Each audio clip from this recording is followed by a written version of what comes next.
संकट कटे मिटे सब पीरा, जो सुमरै हनुमत बलबीरा। जय हनुमान जी महाराज। हनुमान जी महाराज सबकी रक्षा करें।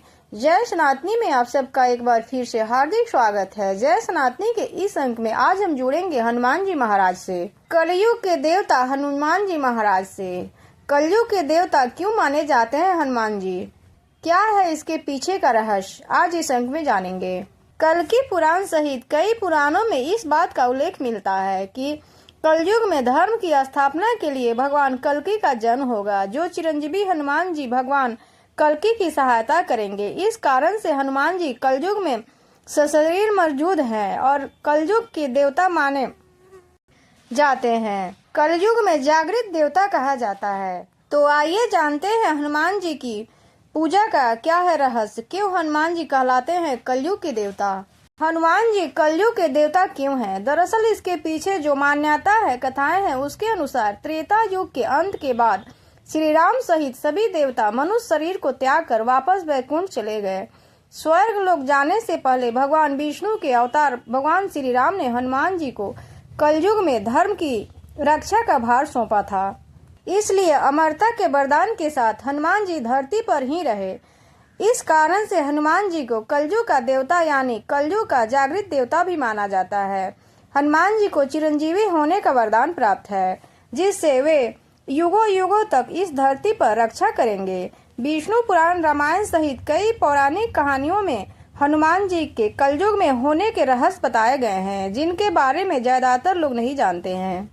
अगर इस चैनल को अभी तक सब्सक्राइब नहीं किया है तो कृपया सब्सक्राइब कर लें तथा बेल घंटी को भी दबा दें। कलयुग में श्री राम का नाम लेने वाले और हनुमान की भक्ति करने वाले को कभी मुसीबतों का सामना नहीं करना पड़ता है। हनुमान जी अपार बलशाली हैं, वीर हैं। धर्म की स्थापना और रक्षा का कार्यभार चार देवताओं के हाथों में है, दुर्गा, भैरव, हनुमान जी और कृष्ण भगवान। हनुमान जी को चिरंजीवी होने का वरदान प्राप्त है। कलयुग के अंत तक हनुमान जी सशरीर इस धरती पर विराजमान रहेंगे। हनुमान पर धर्म की रक्षा करने का कार्यभार, इसलिए हनुमान जी वेश बदलकर पूरी धरती पर विचरण करते हैं। हनुमान जी उस जगह पर जरूर विराजते हैं जहां प्रभु श्री राम का नाम लिया जाता है या रामायण का पाठ किया जाता है। श्रीमद् भागवत पुराण के अनुसार कलयुग में हनुमान जी गंधमादन पर्वत पर निवास करते हैं। इस पर्वत पर पहुंच पाना हर किसी के बस की बात नहीं है। केवल एक मजबूत इच्छा शक्ति वाले भक्त को ही हनुमान जी के दर्शन हो सकते हैं। शास्त्र के अनुसार गंधमादन पर्वत कैलाश पर्वत के उत्तर में है। यह पर्वत सुगंधित वनों के लिए जाना जाता है।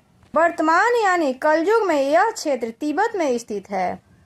विष्णु पुराण, भविष्य पुराण, कल्कि पुराण सहित कई पुराणों में इस बात का उल्लेख मिलता है कि कलयुग का अंत करने के लिए जब भगवान विष्णु कल्कि अवतार लेंगे तो उनके सहयोग की जिम्मेदारी चार चिरंजीवियों को दी गई है, जो पाप का नाश करके धर्म की स्थापना करने में भगवान कल्कि का सहयोग करेंगे। इन 7 चिरंजीवियों ने हनुमान जी का नाम भी शामिल है।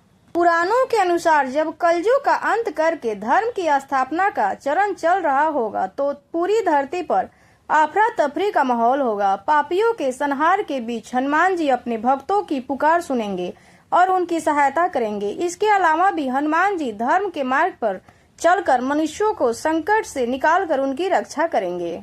पुराणों में इस बात का भी उल्लेख मिलता है कि संसार में जब भी किसी पुण्यात्मा का जन्म होता है तो नकारात्मक शक्तियों के मन में भय उत्पन्न हो जाता है। इसी भय के कारण बुरी शक्तियां पुण्यात्मा को हानि पहुंचाने में लग जाती है।